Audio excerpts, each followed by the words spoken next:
Hey everybody, what do you say we take our studio out into the field and do some sketching? Such a beautiful day. Come on with me.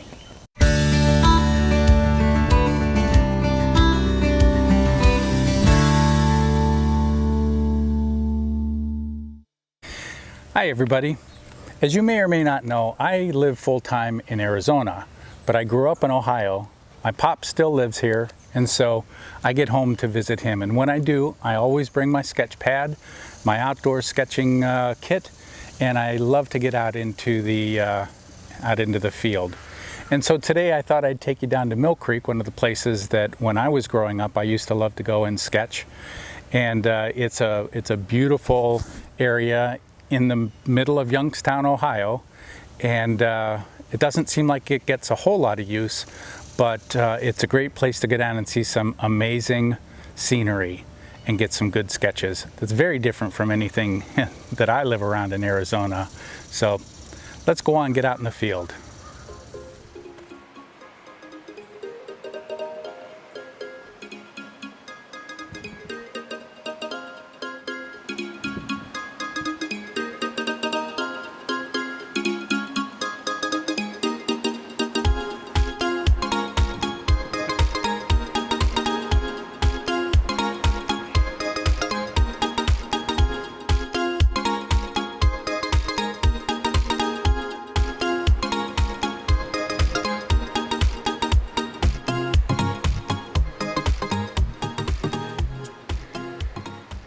I'm sitting along the river here. I guess it's more of a creek. Beautiful stones and wonderful riparian forest here. Just a gorgeous day.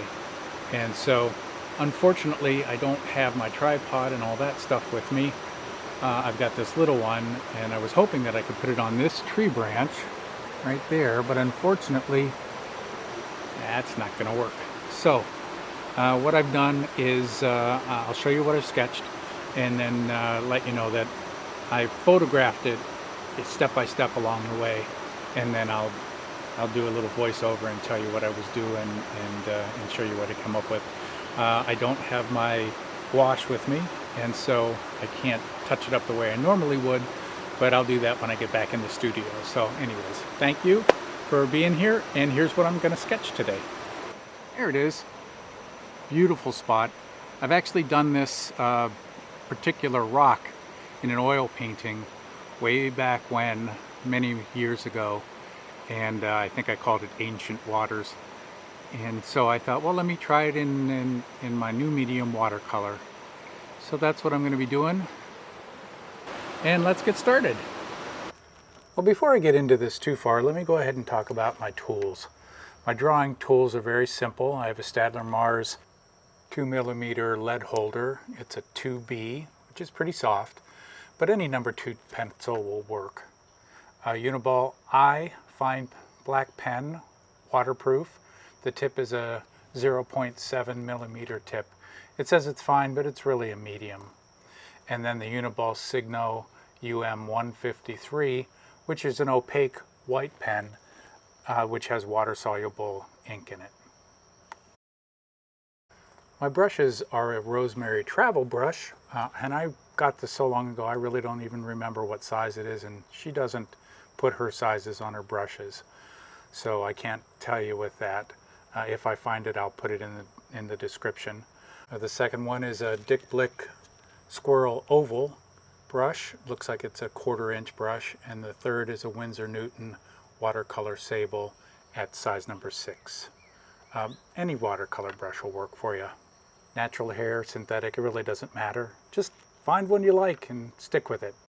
I'm going to be trying out a brand new watercolor book, at least to me.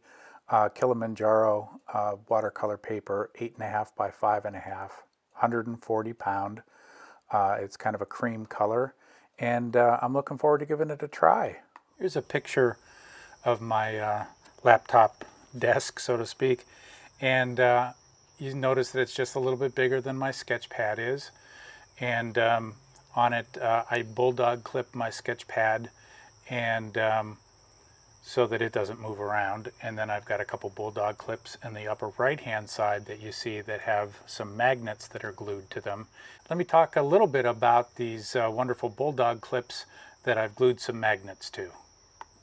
Here's a shot of my watercolor palette in place where it stays on my lap, but it's metal and it stays there because of the magnets. Let me show you. This is a close-up of the neodymium magnets that I'm talking about. You see they're clipped up there on the top part, and the size that I use are 12 millimeter by 3 millimeter, about a half an inch, and I glued them on with some super glue, and these are really strong magnets, so my my watercolor palette's not going anywhere. And so this is it from behind. I promise in my next video I'll talk more about this and how I made it and how you can make one too. But enough of this. Time to get back to the tutorial. So here's another quick picture of what I'm going to be working on. And here's my sketch that I started. Very simple. I moved things in so that they fit well on my paper and was a composition that I really thought worked well. I decided to move things in a little bit more. Then I've added some shadows so that I would know where they would go. It's really not important that things stay exactly where they are. That's the great thing about being out on location, is you can decide where you want things to go. And as long as you have a pleasing composition, then you're good to go. But you do have to have an idea in your head where you're aiming for. At this point, it's really just important that you keep your shapes simple, that you try and add depth by overlapping things, and that you know that as things go back, you're going to cool them down in order to get them to recede. It's really important that you keep your saturation of your colors, the intensity of your colors, really bright in the front, and then as it goes back, you just know that things are going to fall away as far as the intensity of the colors. So on my first pass with the watercolors, I laid down some warms and cools that were roughly the same value, and I don't worry too much about where the edges are. I know that in the background, I want to change around where the light source is that's going to be coming from the left instead of from the right. And so I went ahead and did that. And then in the next pass, I made sure to add some of the shadows in, a little bit of stippling and some more leaf patterns in the background. But I'm really not too concerned with an awful lot of detail. That comes as I go along, and I get more confident with where I have things overlaid. And so this is looking pretty good, I think. I need to keep on working the darks in, and know that the lights I can work over the top with gouache once I get back to the studio. The waterfall in the background there is going to be very blue, reflecting the sky, and also as it comes closer to you. But right now I'm just making sure that the greens are all in there. So you see on this step I've gone ahead and done some line work here. I know back in the studio I'm going to continue on with some gouache work, but right now I just want to make sure that I've got everything where I want it to be. Normally I do this gouache step on location, but since I don't have them with me, I'm going to finish up at home. Well, back in my studio, here's a view of the finished sketch. After about a half an hour of work on it, you see that I've added the light effect on the large rock off to the left-hand side, and I've increased the amount of light that's coming through in the back. I've brought your eye towards that backlight effect by the reflection in the water, and then I've defined some more of the moss that was on the top of that rock there on the right-hand side. So all in all, I think it's worked pretty well to get the effect that I was looking for. Like I said, I did change the light source from the right-hand side to the left-hand side because I wanted to get that light effect bouncing off the rock. So that's about it. That's about all the damage I can do on this particular sketch. So why don't we go ahead and call this one done. Well, that's about it for this one. Thank you for tuning in. I hope you enjoyed it. I hope that you learned a little something. And I would really like to encourage you, if you do art, but you've never gone out and you've done plein air, but you've thought about it, and I would really encourage everybody to think about it. Go out and do it.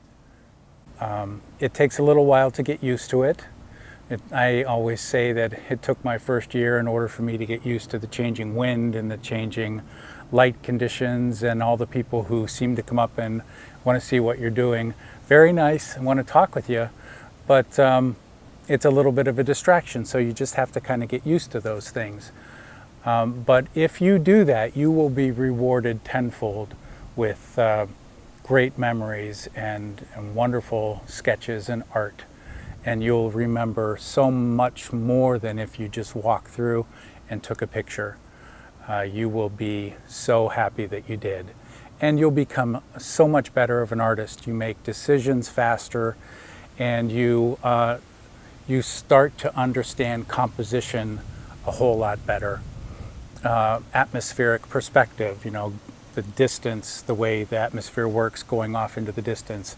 You'll become so much better at that when you get back into the studio, it's going to be an amazing difference in how you understand what you're doing. You're not just copying photos anymore. You're putting down a much closer impression of what's there, even though you're not standing there, you're in the studio. So yeah, that's about it. Thanks a lot for tuning in, and I'll see you down the road. Take care.